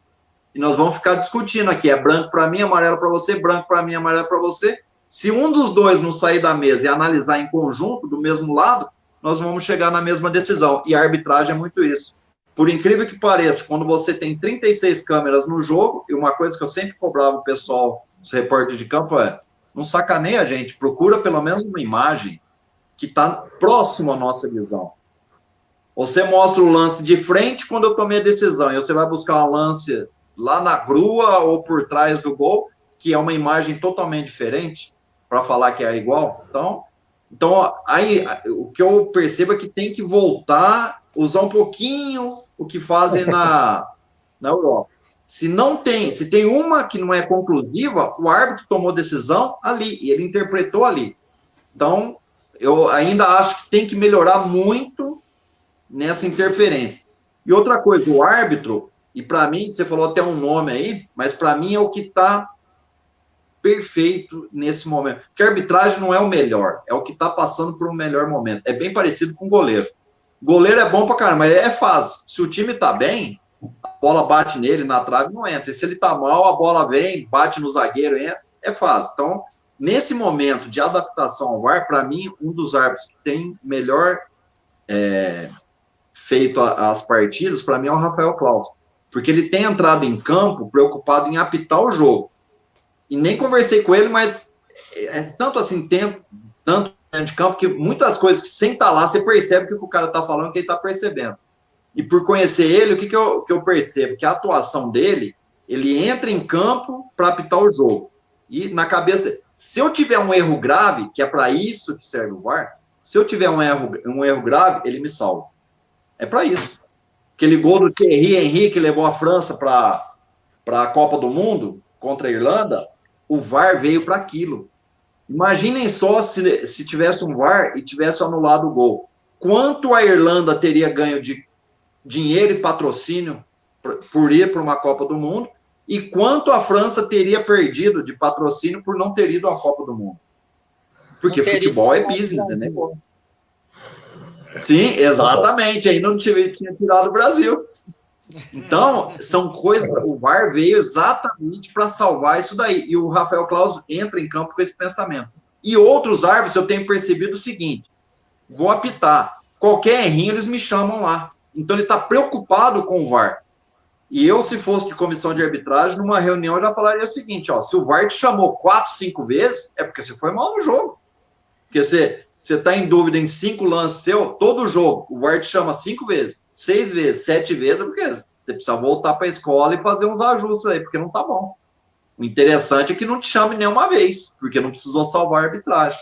Então, são esses detalhes aí. Eu acho que veio para salvar o jogo e não para ser aquele personagem parando o jogo todo momento, porque o futebol é o único esporte do mundo que sai 0-0 e às vezes a gente sai feliz do campo. Tanto que o norte-americano não consegue entender isso. Os esportes dele é tudo o objetivo, que nem o jogo de basquete hoje na NBA é 120 a 110, 130 a 110, porque o objetivo é ser, então tem que ter muito. Como que vocês conseguem vender futebol se um 0-0 que o goleiro fez bastante defesa, e tem jogos que a gente, se for lembrar 0-0 que o goleiro pegou tudo, que a gente sai satisfeito, compra a camisa do time, na cabeça deles não consegue entender. Então, ele é diferente. Agora, se o 0-0 ainda ficar parando, e a qualidade dos jogadores hoje já não é tão grande como era antigamente. Então, o jogo vai ficar chato. Para quem compra ingresso, vou ficar em casa jogando videogame, que é o FIFA 2000 e tanto lá, que é melhor, né? Já que você falou em qualidade, não é a mesma de antes, você apitou numa época aí que tinha pessoal top, né? Que eu, assim, alguns deles com amizade, né? Então, eles ficam melhores ainda para mim, né? Você apitou com o Paulo César, época de Paulo César, o Wilson Luiz Seneme, Oscar Roberto Godoy e mais alguns outros. Eu estou dizendo, esses três são amigos meus. Como é que você analisa a tua época e hoje? Né? Você citou um exemplo do Klaus, né? Que hoje, sem dúvida alguma, é o melhor árbitro paulista e o melhor árbitro do Brasil. Apesar que eu sou fã número 0 do Vinícius Dias Gonçalves Araújo. Eu acho, para mim, o melhor deles, melhor que o Klaus. E até falo isso porque ele me lembra muito, isso quando ele começou a apitar, se você perguntar para ele vai te falar assim, ele mora em Guaratinguetá, eu já conversei com ele, assim, em jogos, mas nunca tinha conversado com ele na minha vida. E eu vi ele apitar um jogo e falei isso para ele. Falei assim, através do Messenger daqui do Facebook. Você me lembra muito o Wilson Luiz Seneme, que, igual a ele, também foi jogador de futebol, né? O Vinícius também eu ia citar isso. No Guaratinguetá. Exatamente isso. Me faz assim, o que você acha? Você acha que hoje, essa molecada que está vindo é mais fraca do que da época sua? Vamos fazer uns parâmetros que são épocas diferentes. Primeiro a gente tinha os cardeais, só que tinham poucas câmeras. Só que assim, eles apitavam e eles mandavam. Falavam para o assistente, ó, você só vai dar lateral e tal. E se você for ver, tinham excelentes árbitros aí que apitaram 500 jogos de Série A de Brasil, que são os famosos que a gente sabe aí daquela fase. Depois veio a nossa fase, o que eu falo, que foi a fase de transição entre os cardeais e tomada de decisão em conjunto. Porque daí nós já iniciamos dupla arbitragem, nós iniciamos a participação dos assistentes com tomada de decisão por regra. Por regra, eles têm o maior poder de tomada de decisão. E aí nós temos os novos que vêm, só que aí você pega os antigos lá, 1, 2 câmeras, na nossa fase já 36 câmeras, hoje deve estar trabalhando com mais que isso e com uma intensidade do jogo bem maior. Então, o que eu percebo de diferente nisso daí? A gente, por ser a transição, a gente não tinha esse número de treinamento que tem hoje. Hoje eles têm... Bom, hoje a gente pode apitar um jogo, e vamos supor que vocês fossem da comissão de arbitragem. Chegou na segunda-feira, nós vamos passar o videotape aqui e vamos discutir o que eu poderia melhorar e o que foi bom. Eu posso dar um treinamento para todos os meus árbitros a qualquer hora. Mando um zap aqui, ó, em 30 minutos no computador. Um treinamento físico hoje, você baixa o treinamento. Então, hoje eles têm ferramentas que a gente não tinha. O que eu acho que dificulta um pouco eles, porque hoje existe uma padronização, por determinação até das comissões, para que eles sejam muito, eu usar o termo, robotizados. Eles querem que todos sejam iguaizinhos. E na personalidade, você não é igualzinho. Um vai ser um pouco mais explosivo, o outro vai correr mais, vai falar menos, o outro vai conseguir controlar o jogo aceitando a conversa, o outro, aquele espírito do vendedor, ele vai, o cara que na malandragem ele vai levando, que é o boleiro, tem árbitro que é o boleiro. Eu dou um exemplo, o paranaense Heber Roberto Lopes, é o maior boleiro que tem. Eu tava de quarto árbitro para ele no Palmeiras Corinthians, ele levou os caras na conversa como se ele fosse um jogador entre os 22. E foi levando ali e não aconteceu nada. Só faltou convidar todo mundo para o churrasco depois do jogo e acabou tudo bonitinho. Então, eles estão tirando isso do árbitro. Por exemplo, eu não era muita conversa. Eu selecionava com quem conversava ou não e era mais cumpridor. Tanto é que eu não fazia muita amizade com dirigentes, essas coisas. Tem cara que é super amigo de um monte de dirigente. E eu não sou, tenho muito poucas amizades, porque eu me preocupava muito com esse distanciamento, até pela minha profissão, tudo isso daí. Então, era uma característica minha. Por exemplo, eu tinha um perfil, a gente tinha um grupo aí, perfil mais para quando tinha os clássicos do interior, tem aquele perfil. Tem um perfil que é para o árbitro do jogo do clássico, mas que os caras querem jogar. Então, se você tem essas personalidades, essas características diferentes de controlar o jogo, eu acho melhor para a comissão, porque para cada jogo eu consigo colocar, esse perfil vai bem nesse jogo, esse perfil vai bem naquele jogo, esse perfil... Agora, se está todo mundo igual, eu sempre cito o exemplo seguinte, hoje você tem que falar para todo mundo lá, você baixa o bracinho para cima, por favor, mantenha calma, por favor, mantenha calma. Vamos supor, vamos apitar um Barretos e Olímpia, na fase dos dois times bons, e um dos centroavantes do time era o Serginho Chulapa. Se o árbitro ficasse o jogo inteiro para ele, por favor, senhor, por favor, iam engolir o árbitro. Iam tomar apito, tirar a chuteira dele, iam levar ele embora.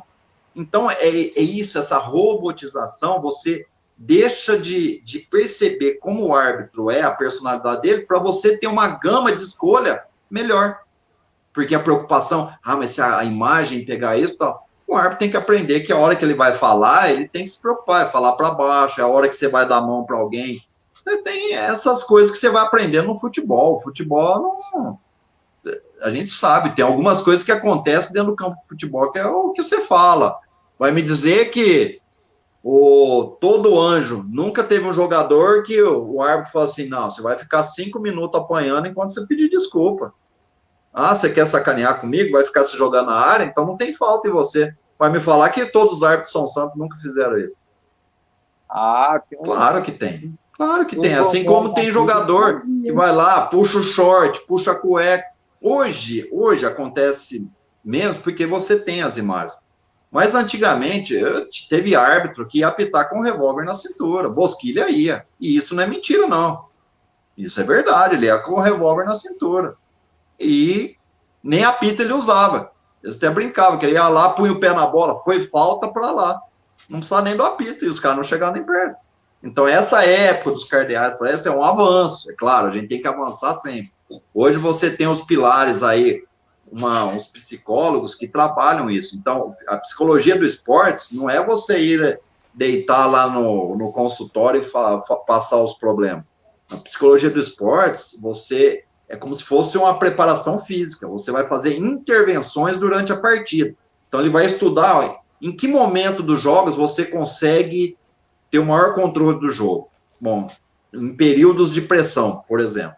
Bom, então, em períodos de pressão, nós precisamos criar alguns gatilhos para que você permaneça o maior tempo concentrado. E aí, em que momentos que você perde a concentração? Por exemplo, quando o jogo está fácil, eu perco concentração. Então, nós temos que criar gatilho que quando o jogo estiver fácil, para você não perder. Então, só a psicologia do esporte consegue trabalhar isso por ar. Agora, o que eu só gostaria que deixássemos um pouco assim, com mais personalidade. E para você ver, que nem o Klaus hoje está bem, mas até o ano retrasado, para mim, o número 1 era o Daron. Todo mundo queria o Daron. Só que o Daron, para mim, excelente árbitro. Mas eu acho que ele ficou muito forte. E quando você fica muito forte, às vezes você perde um pouco da mobilidade. Então, no ano passado, ele já teve um pouquinho de problema assim, de deslocamento. Eu acho que de tanta musculação que ele está fazendo. Então, é um árbitro também que você pode colocar em qualquer jogo, você não vai ter problema. Então, eu acho que o Brasil precisaria ter mais. Eu vou falar da minha época. Na minha época, você tinha aí 10 árbitros. Vou falar de Campeonato Paulista. A federação saía a rodada, ela tinha 10 árbitros que ela podia falar, dá até para apitar final. Tanto é que vários árbitros que apitaram finais não eram da FIFA. E hoje, 10 árbitros na Federação Paulista, até por esse motivo, e às vezes não tem tanta rodagem no interior, porque o futebol do interior perdeu um pouco dessas disputas, dessas pressões que tinham antigamente. Então, eles perdem um pouco dessa rodagem. Então, sobe na primeira divisão muito rápido, querendo aparecer na televisão. Então, eles perdem essas sacadas que eles tinham que ter no interior para poder controlar o jogo. E, citando os nomes, por exemplo, eu sempre citei, da última geração aí, Vinícius Araújo, para mim, sempre citava, esse é um árbitro que tem que investir. O Klaus, mesma coisa. E aí, o que tem parecido de todos esses árbitros? O Seneme foi jogador da São Carlense, Seleção Paulista, jogou no Guarani. Craque. O Klaus, com a camisa 10, e uma vez falei para um jogador dentro de campo, eu falei, se você não parar de me encher o saco, eu vou falar para o presidente contratar o Klaus, porque ele joga 10 vezes melhor que você e ele tá de quarto árbitro lá. Num jogo Monte Azul e Flamengo de Guarulhos. Foi para um cara do Flamengo de Guarulhos. Falei para ele, se eu falar para o Klaus, você perde o emprego, porque ele joga mais que você. E jogava mesmo. O Vinícius Araújo, boleiro dos bons. Então, o cara que jogou futebol, que foi bom no futebol, ele tem esse time, esse feeling melhor. Porque ele sabe quando o cara tá de migué, quando o cara tá com o salário atrasado, ele quer tomar um cartão amarelo para não viajar. Por exemplo, um cara da capital, eu não vou jogar em Votuporanga, eu vou tomar o cartão amarelo hoje para não ir lá. E fica porrinhando o árbitro para tomar um amarelo, para não ir. Quem jogou bola sabe essas coisas. Quando o ambiente não tá bom, quando um jogador briga com outro e um não passa a bola para outro dentro de campo. Cansei de ver isso. Posso citar vários exemplos. Dentro de campo você percebe isso. Então, esse feeling do cara que jogou bola, principalmente esses que chegaram a jogar profissional, ele sai na frente. Sai muito na frente porque ele conhece a parte tática do futebol. E, inclusive, a parte tática. Num time, ter a percepção. Porque, às vezes, você faz um planejamento para o jogo baseado na tabela, como o time jogou, como foi na outra rodada.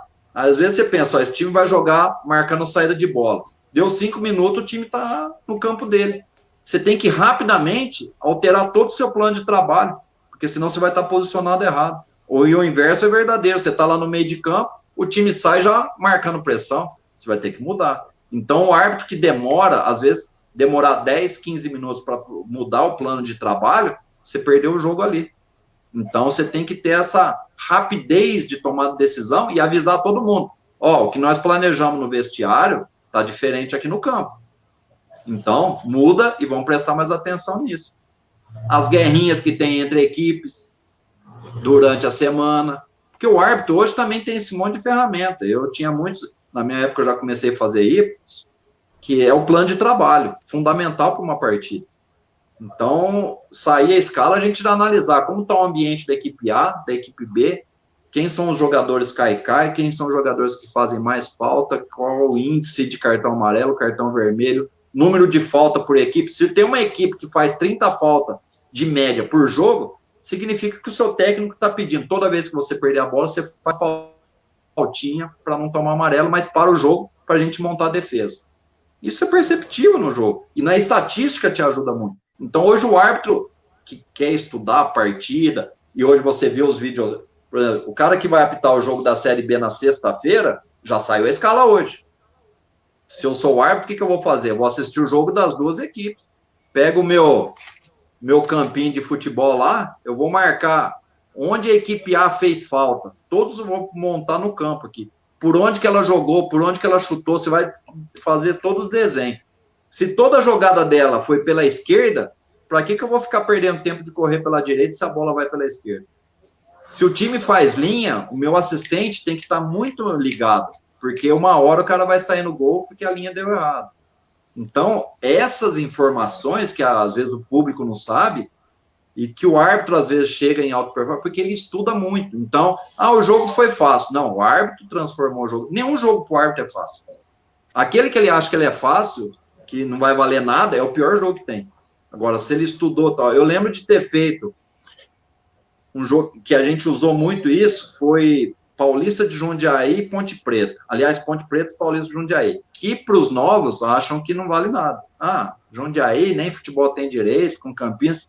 Ponte Preta e Paulista, se vocês procurarem na história aí, teve até uma vez que quebraram, a torcida da Ponte Preta entrou, quebrou a cidade inteira de Jundiaí.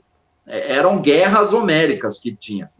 E a Gazeta Esportiva de Antiga ajudava essas coisas. Então, você já sabia disso daí. Eu estudei, eu contei para os caras, o time tal faz linha, o volante desse time toda hora avança e demora para voltar, e a defesa fica descoberta. No outro time tem um cara baixinho de pé que vai para cima, nós vamos ter problema logo no começo. Não deu outro. Com 5 minutos, os caras fizeram linha, o cara saiu 2 vezes na frente do goleiro, o assistente acertou os 2 lances que estavam em cima. Por quê? A gente tem que entrar no jogo já com 1 segundo, você pode ter um problema. Aliás, tem uma final, acho que foi São Caetano e Paulista de Jundiaí, que tem um lance de gol, não gol, acho que com 1 minuto de jogo. Já pensou você ter um erro com 1 minuto de jogo? Você tem mais 90 e tantos? É complicado isso daí. Então, essa visão de como fazer esse plano de trabalho, isso é uma coisa que tinha que ser informado mais, para que as pessoas entendessem que eu costumo dizer, a gente toma mais decisões numa partida do que muitos administradores durante as 8 horas de trabalho. 8 não, porque o administrador vai ter 12, 14, 16 horas de trabalho. Eu acredito exatamente em tudo que você está falando. Eu acho que aí a nossa admiração até cresce ainda mais. Não está ouvindo? Tá. Só um minutinho. Está ouvindo? Não está ouvindo? Não? Não. Peraí, deixa ele voltar. Nós estamos já com uma live de 1 hora e 28 minutos. Tá legal, né, pessoal? Tá gostoso. Tinha muita coisa para poder falar, mas a gente vai ter que dar uma enxugada aqui na live aí, porque já estamos quase com 1h30. A hora passa, né? Passa rápido. Mas ele tá... Conversa boa. É que o Abad tá dando uma aula pra gente que não... O Manolinho já tem um conhecimento mais estreito com a arbitragem. O Manolinho, ele tá sempre nos estádios aí. O Abade, tá ouvindo a gente agora? Tá. Então, okay. eu tava falando aqui pro pessoal aqui que a gente está tendo uma aula, né? O Manolinho tá um pouco mais à par, porque o Manolinho, ele tem como hobby, nos finais de semana, frequentar estádios de futebol aí pelo interior, então ele conhece muito bem essas histórias que você está contando pra gente. Agora, eu fico imaginando, né, cara? Ele contou essas histórias todas, daí eu fico pensando. O Abad é bancário, né, Abad? É isso, né? Você trabalha em banco, não é isso? Trabalha em banco, né? Olha, 31 anos. Sim, então. Opa, quando aposentar, se me chama pro churrasco aí, que o negócio vai ser bom, hein? A poupança tá boa. Então, aí você fica pensando assim, o cara tem uma atividade profissional que requer tanta atenção, né? Como é no caso do Abad, né? Tanto comprometimento lá na empresa, no banco que ele trabalha, e ter que, durante a carreira dele, estudar, como ele falou, né? Estudar o jogo, estudar o adversário, entendeu? Ser um pouco boleiro, né? Eu acho, cara, sinceramente, que é exigir um pouco demais da classe, entendeu? Eu acho que o cara ele tem que ser dedicado, sim, naquilo que ele faz, e até, acho que no caso de o cara escolher a profissão de árbitro de futebol, tem que ser apaixonado por isso, mas que não é fácil. Eu fico imaginando, não é fácil. O cara tem uma atividade, o cara ele não é profissional, gente, entendeu? Ele igual, tem essas escalas malucas, o cara, de repente, igual o Abad falou, pega um voo em Porto Alegre, chega em São Paulo no meio da madrugada, tem que trabalhar na empresa dele logo cedo, e na quarta-feira o cara tem que estar em outro lugar, quer dizer, é complicado, e a gente aqui, no âmbito do torcedor, a gente não presta atenção nessas coisas. Agora eu fico só imaginando, viu, pessoal, como é que era na época, né, e o Abad citou um monte de situações, a gente fala do VAR, né, as coisas que a tecnologia hoje trabalha a favor também, né, ela pode, a tecnologia ela pode prejudicar a carreira do árbitro, que ela vai entregar, de repente, uma decisão errada que ele teve, mas assim, no cômputo geral, imagina que tudo hoje que cerca a tecnologia, ela, em relação à arbitragem, ela contribui, sim, para que o árbitro consiga desempenhar melhor o seu papel. Eu fico imaginando, na época dos cardeais, como você falou, e eu queria aproveitar essa deixa para te perguntar, que até porque nós estamos já com 1h30 de live, o papo está muito gostoso, mas nós temos mais, no máximo, 15 minutinhos pela frente, senão o StreamYard vai enforcar a gente sem dó nem piedade. Desses 15 minutos finais aqui, eu quero fazer uma pergunta para você que eu acho muito interessante. Quem foi o cara, o Abad, que te inspirou na arbitragem? Você na época dos cardeais, ainda você era jogador de futebol. Então, você já gostava do negócio. Quem foi o cara, assim, pode citar até mais de um, se você quiser, e você fala assim, pô, aquele cara era bom pra caramba, eu gostava dele, daquele jeito que ele apitava, sem todo esse aparato que esses caras todos têm hoje. Vou ser sincero, por incrível que pareça, não teve nenhum árbitro assim que... Eu gostava de alguns, com características, uma característica nesse e tal. Sim. Mas não tinha um árbitro assim, falar, eu quero ser igual a esse árbitro. Mas, por exemplo, eu gostava Renato Marcília, pela elegância que ele tinha dentro de campo. Eu lembro numa Copa do Mundo que ele apitou, o jeito que ele se vestia, que ele corria e tal. Então, a elegância que ele tinha. Eu gostava do jeito maluco do Bosquilha, o interiorzão. Eu falei assim, esse não vai ter medo de nada. Eu gostava do seu Armando Marques, que ele chegou a ser até jurado de programa de televisão, e ele dava no meio quando os caras faziam perguntas atravessadas para ele, estilo Muricy, que é um cara que eu sou fã das entrevistas.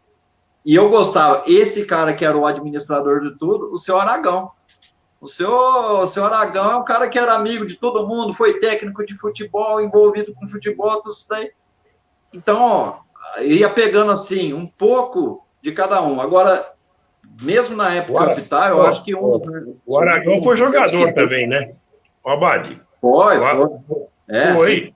Ele meteu um golaço, né, velho? Não dá para esquecer, né? Exatamente. Não, e mesmo depois daquilo, ele continuou apitando no final de campeonato. Se é um outro árbitro que não tem nome, teria acabado ali. Depois ele foi técnico do São Carlense, do São José, se eu não me engano. Nacional da Comendador Souza, ele treinou. Exatamente. Ele é do meio do futebol. O senhor Aragão é um cara apaixonado pelo futebol. E ele trabalha, não sei se está ainda, mas ele estava na Zona Livre até pouco tempo, que vende material esportivo. Então, e para mim, acho que um dos árbitros mais completos que eu vi, aí, antes de eu começar, durante, são dois árbitros que eu gostava muito. Um é o Colina, o italiano, que para mim, acho que foi o top, que é o que eu citei que tinha, era garoto propaganda da Adidas, apitou um jogo do Brasil, da Nike e Alemanha Adidas. E do Brasil, Antônio Pereira da Silva, um grandão, até eu era meio parecido com ele assim, de Goiás. Pescador, tive a honra de fazer o último jogo dele no Brasil, que foi o primeiro jogo da final, Corinthians e Santos, que depois teve a final do Corinthians e Santos, que o Simon apita, que tem a pedalada, eu fui o quarto árbitro no Morumbi do primeiro jogo. Batimento cardíaco dele, no momento que ele subia a escadinha do Morumbi para o último jogo dele, 68. É mole? Caramba! Eu falei, eu acordo com mais que isso. Ele subindo ele chegou lá, preparamos toda a documentação, ele colocou lá, ó, deitou-se num banquinho e tal, falando de pescaria e tal, e ele levava os caras assim, e não era muito de conversa, sabe o cara mais do campo assim, só tinha aquele jeitão dele, chega, às vezes. Só que ele era um cara que conhecia muito. Ele tem uma história de uma eliminatória de... Pode falar. Pode falar. Não. Uma eliminatória. Ele tem uma eliminatória, o jogo decidindo para quem ia para a Copa do Mundo, a repescagem. Irã e Irlanda. Com 5 horas de começar o jogo na Irlanda, já estava lotado o estádio. E todo mundo com medo. Vai trazer um árbitro brasileiro para apitar Irã, Irlanda e tal. Ele chegou aquele jeitão dele, o cara foi fazer, porque o analista da FIFA, um dia antes ele conversa com você, faz todo um protocolo lá. E o cara morrendo de medo, falou, o cara é muito tranquilo, o cara não tem pilha para apitar um Irã e Irlanda, pode ter até uma guerra, pensar uma guerra mundial. E ele foi lá, apitou o jogão dele, deu pênalti e tal, classificou quem tinha que classificar, chegou naquela... O cara, quando acabou o jogo, o cara entrou no vestiário, pulava, né, ele abraçava. Antônio, você que vai para a Copa do Mundo. Depois tem as politicagens, ele não foi para a Copa do Mundo, mas ele era o árbitro que ia para a Copa do Mundo, só que ele não era bom de fazer política, porque é o cara assim, mais do interiorzão, tá lá. Mas de controle de jogo, de pessoa do bem. Então, eu coloco essas duas pessoas, nível internacional, Colina, nível nacional, Antônio Pereira da Silva. Tá bom. Abade, você já apitou? Seja sincero. Meus cachorros estão fazendo barulho aqui. Fica quieto aí. Você apitou jogo do seu time de coração alguma vez? Você já falou pra gente para quem você torce, mas você falou antes do programa começar. Agora eu quero saber, você já apitou o jogo do teu time de coração? E aproveita e já fala, para quem você torce, pô? Caldense. Caldense aqui de Poços de Caldas. Eu apitei agora há pouco tempo, acho que foi o ano passado, no aniversário, o Master da Caldense contra o Flamengo. O ataque do Flamengo estava mais ou menos assim, tinha só Andrade, Adílio, Cláudio Adão e o Júlio César Uri Geller. Tava difícil de apitar ali com ele. E Nunes de centroavante. Então, na verdade, eu era um torcedor dentro de campo de jogo. Aí fica fácil, né? É verdade. Aliás, o Master do Flamengo, eles são muito ativos, né? A gente vê direto o pessoal, o Master do Flamengo nas redes sociais. Outro dia eles foram lá em Araraquara também, jogaram lá com o pessoal da Ferroviária também, que tem um Master muito bacana também. O Douglas Onça, o Hermínio, o Marinho Ram, um pessoal bacana, o Caico, o pessoal... Aliás, o aniversário do Caico... Os que tomam conta são da minha cidade, né? O Deus da raça do Flamengo é de São José do Rio Pardo. É verdade. Aliás, aqui é terra de jogador, viu? Aqui teve muito jogador. Eu coloco aí, eu vou colocando sempre, ó, esse é de São José e tal. O gol de placa do Roberto Dinamite, que ele faz no Maracanã, quem cruzou a bola para ele foi Zanata, que é daqui. O Deus da raça, Rondinelli, é daqui. Márcio Araújo.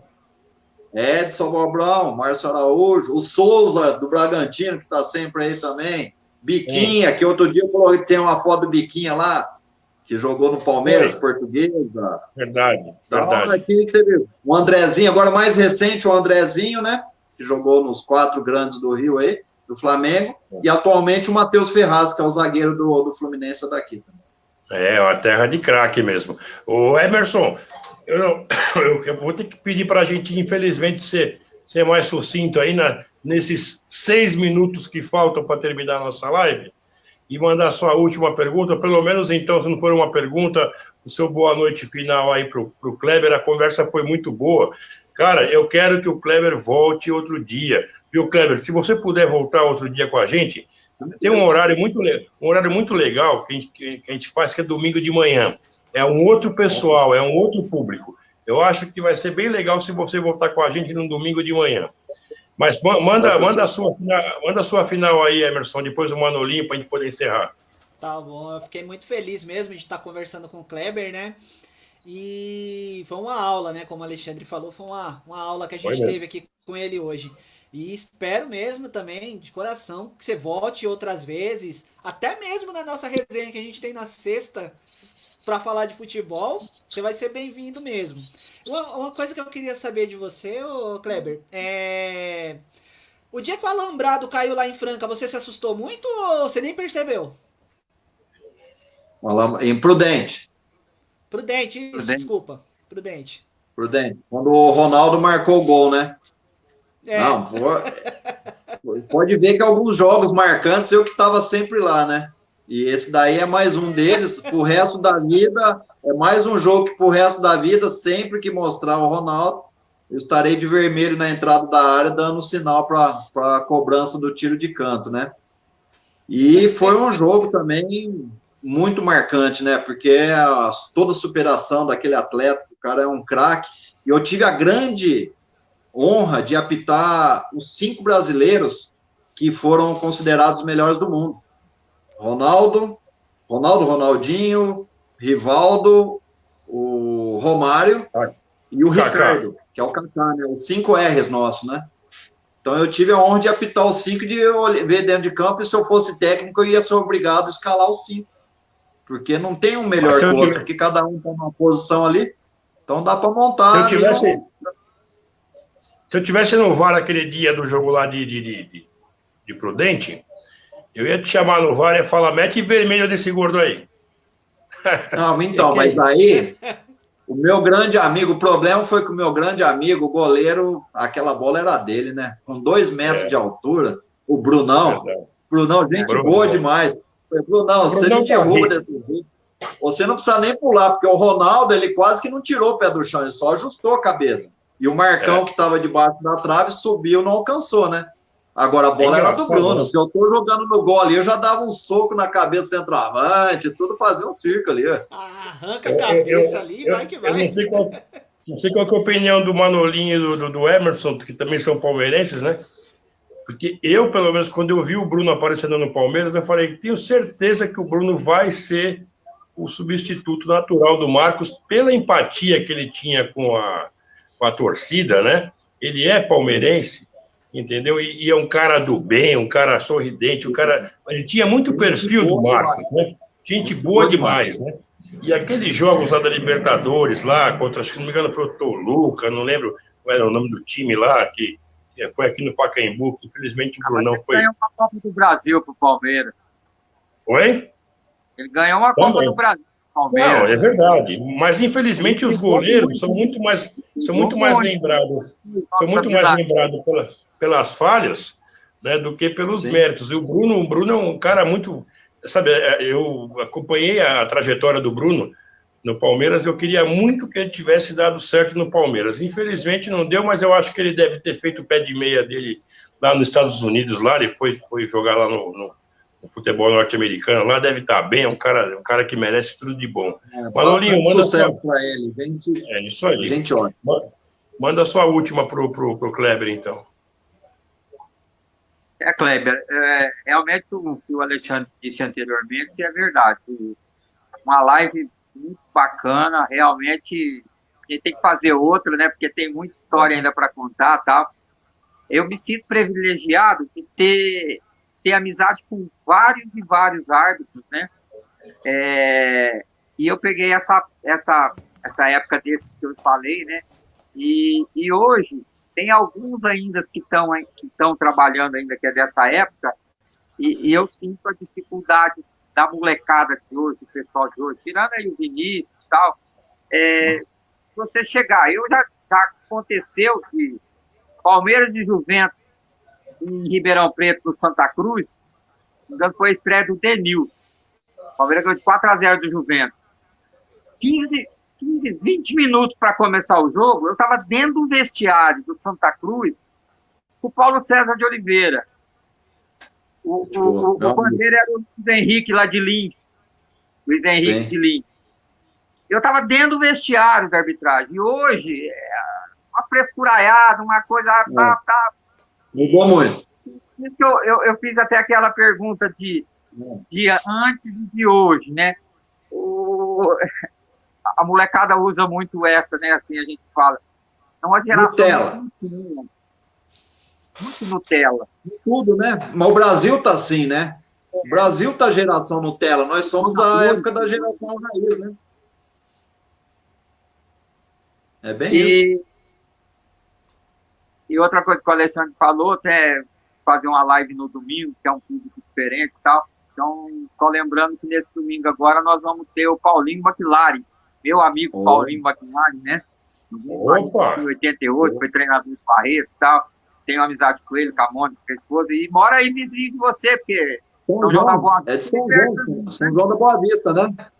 A Mônica é de São João, né? E eles moram lá, né? A Mônica e o menino lá. Ele veio jogar aqui vários campeonatos, mas ele veio jogar aqui em São José. Então, e domingo, 11 horas, ele que vai estar aqui na live com a gente. Maravilha. Que legal. Então é isso. Foi legal, né? E vamos marcar uma outra oportunidade para a gente acabar com essa conversa. Kleber, manda seu boa noite, então, para o pessoal que está seguindo a gente nessa live de hoje. Só lembrando, viu, pessoal, que a live, ela é feita ao vivo, claro, mas depois que acaba, ela é compartilhada em vários grupos, é muito bem visualizada, a gente já deve estar com alcance de mais de 1.200 visualizações só nesse momento da live. Depois ela vai ser visualizada, o pessoal vai acompanhar esse bate-papo durante a semana, vai lá para o nosso canal do YouTube também, depois eu vou mandar uma cópia para o Kleber, também para ele guardar para ele. Kleber, muito obrigado, só queria que você desse seu boa noite e você volta com a gente num domingo, quero marcar com você no domingo, porque eu acho que o Kleber, o Manolinho, não sei o que você acha, eu quando eu era moleque, eu gostava de ouvir, pegar o domingo e ouvir o jogo era 4 horas da tarde, eu já pegava o radinho e ficava desde as 10, 11 horas da manhã, entendeu? Então tem um pessoal do futebol que o domingo é meio que sagrado, o cara já pega o radinho no Milton Neves, agora perdemos aí o plantão esses dias aí, o Paulo que morreu, né, o Paulo Edson, mas era gostoso ouvir de manhã até a hora do jogo, e tem esse público do Arquivo do Futebol que gosta do domingo de manhã, então eu quero convidar o Kleber para vir no próximo domingo, num desses próximos domingos, né, para continuar batendo esse papo com a gente, porque hoje a gente falou bastante, mas tem muita coisa para falar. Kleber, muito obrigado por ter vindo, viu? Valeu mesmo. Eu agradeço, por incrível que pareça, a primeira vez que a gente conversou e parece que a gente é amigo há tantos anos, né? Você vê o que o futebol faz, a paixão. Quando você conversa com pessoas apaixonadas por futebol, você vê o nosso bate-papo, só faltou a carne e a cerveja. Para a gente dar continuidade, porque daí vai 6, 8 horas de conversa e ninguém nem pede hora extra também. É o tipo de empregado que não reclama de hora extra. Esse que é o bom. Então, eu queria mandar um grande abraço para o Emerson, para o Alê, Manolinho, bastante negócio na JM aí, que você tenha bastante sucesso, vocês todos nos seus negócios aí.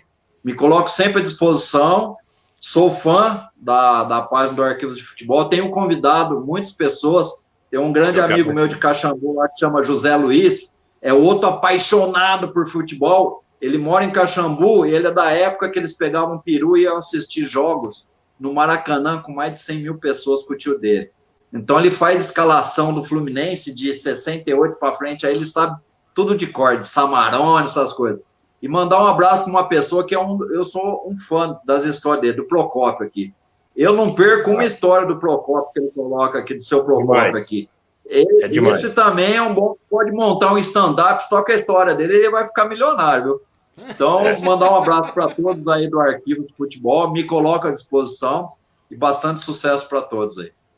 A joia. Então é isso aí, pessoal. Agradeço aí mais uma vez a todos vocês que prestigiaram essa live hoje. Foi muito especial. Foi a primeira live que nós fizemos com um ex-árbitro. Para a gente foi um prazer imenso, mas é o que eu falei no começo. Antes de ser um ex-árbitro, é uma ótima pessoa, um esportista. Minha cachorra fica latindo justo agora, porra. Deixa eu terminar a live, porra. Um esportista, um cara que é bom papo, a conversa foi longe e tem muito mais para a gente conversar.